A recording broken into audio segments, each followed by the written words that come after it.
Please give us the story of Hawkey's formation. Yes, I formed the band because I was playing in like the clubs in 1979 and playing with like people like Wayne Kramer and Gang War, and as I began to get better at what I was doing at playing, I just thought, we were recorded on cassette or whatever, some gigs, and I thought it was a shame because if I was, playing well, it just, was just gone. No one would, there was no recording of it other than little cassettes. So I thought I should record a record to kind of show, what I could do at that point. And, well, I put adding, not trading times, it was Metro times, and, found Freeman, the bass player, and he hooked up a drummer. So basically we had like a three-piece, and I went into the studio, and I had no studio experience whatsoever. So we didn't have a singer yet. And then Charlie Hewlin, who had just been booted from Ted Nugent's band, like I think he fired the entire band and got some bar band. I don't remember the story, but so Charlie went from like playing auditoriums and festivals and shit to like recording with me. So yeah, he got booted, and then he was contacting studios, is what the deal was, because he needed money. So we said, I'm going to call him. And then, so that's basically how the band formed. It was like kind of like a studio band, and all the music. I wrote all the music because even in the Generators, like in 1979, I wrote all the songs. So yeah, I guess that answers that, right? Yeah, that answers it. Let's see how it sounds. Okay. What was your motivation behind forming a band? Well, it's all I really did. Like since I was about 15, I knew that I was kind of groomed to be like a Detroit rock and roll guitar player. Because my next door neighbor, Eddie Hill, was in a band called The Frick. And they were like, way older than I was, so they played the Grandy, and they used to drag me to all their gigs, or they allowed me, I was like the kid. So, and they taught me about like Detroit rock and roll, and other kind of rock and roll, like all the good guitar players, basically, like Beck, Clapton, Hendrix, that kind of stuff. And so that's really from about age 15, that was my sole ambition, was to be a Detroit rock and roll lead guitarist. Awesome. Yeah. Yeah. It's pretty crazy when you think about it. Which were Hawkey's biggest influences? Oh. Okay. I had a lot of influences, really. I mean, I loved the MC5, Wayne Kramer, and Fred Sonic Smith. I also listened to the Detroit Wheels with Jim McCarty and Detroit, and then of course, like I really like Jeff Beck and Clapton and all that.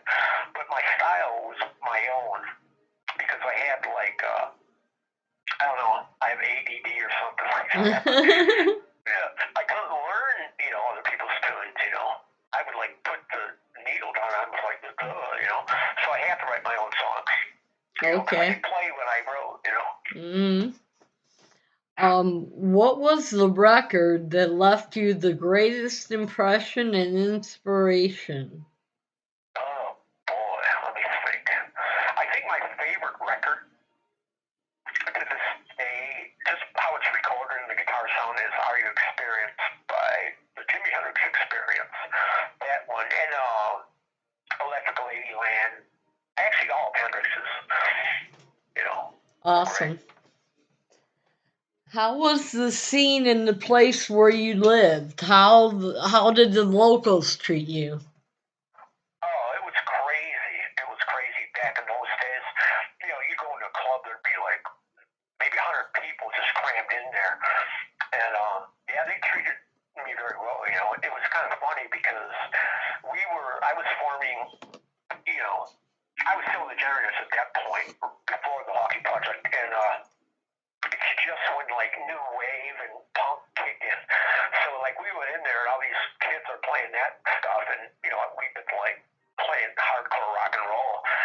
So they either loved us or didn't like us because they thought we were the old stuff, we played that old shit, Yeah. But yeah, we had a good following, and it was always packed. It's was way more lively than it is today in Detroit. Yeah. How and why did you decide to put out a record on a private label?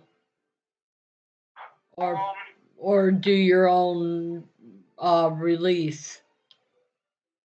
Well, at that point, we didn't have like any major label interest. I mean, we had Charlie Hewitt, so we probably, maybe, could have picked up some kind of label.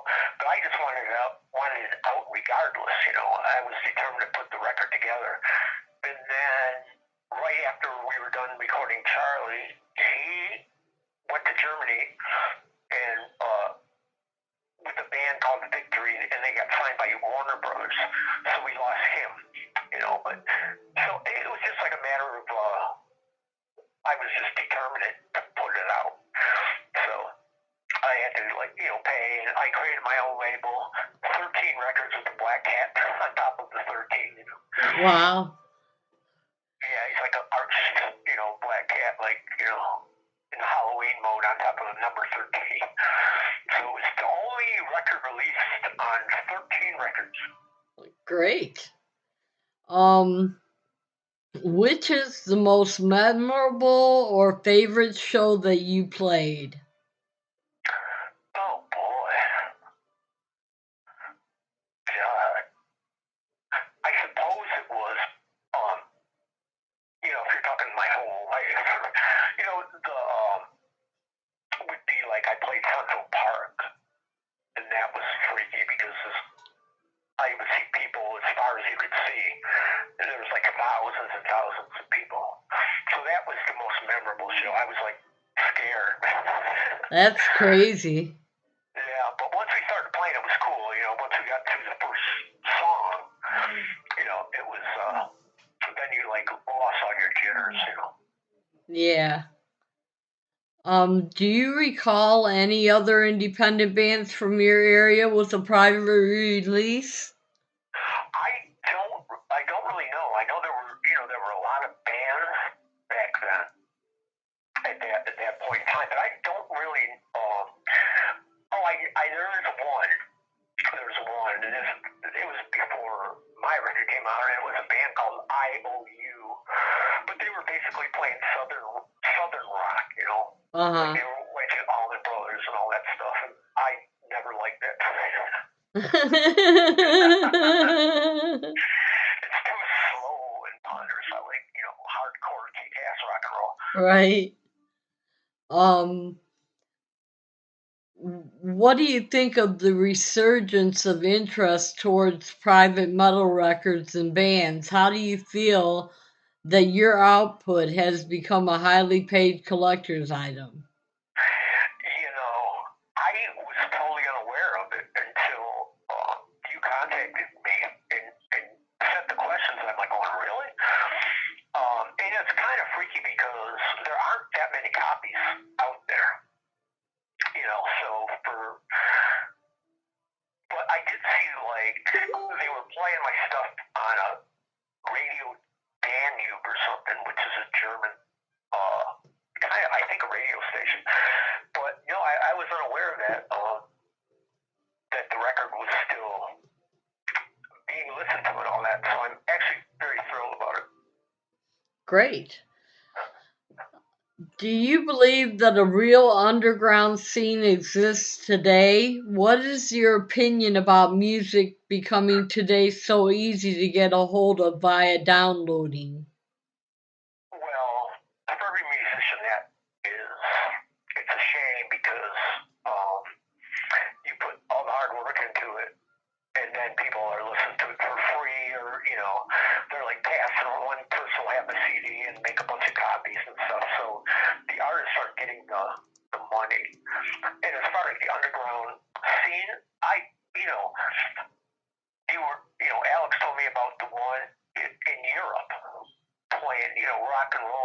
underground, because music now is so like electronic and so I think it's great that there's a resurgence in the underground rock and roll movement. Awesome. Well, that's all the questions I have for you from Alex.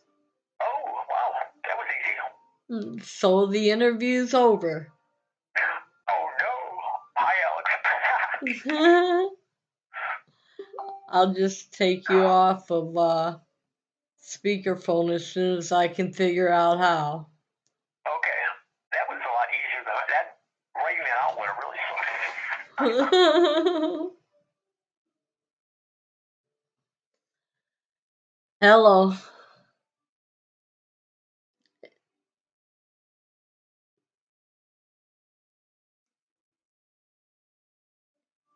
It's a lot easier when you do an interview.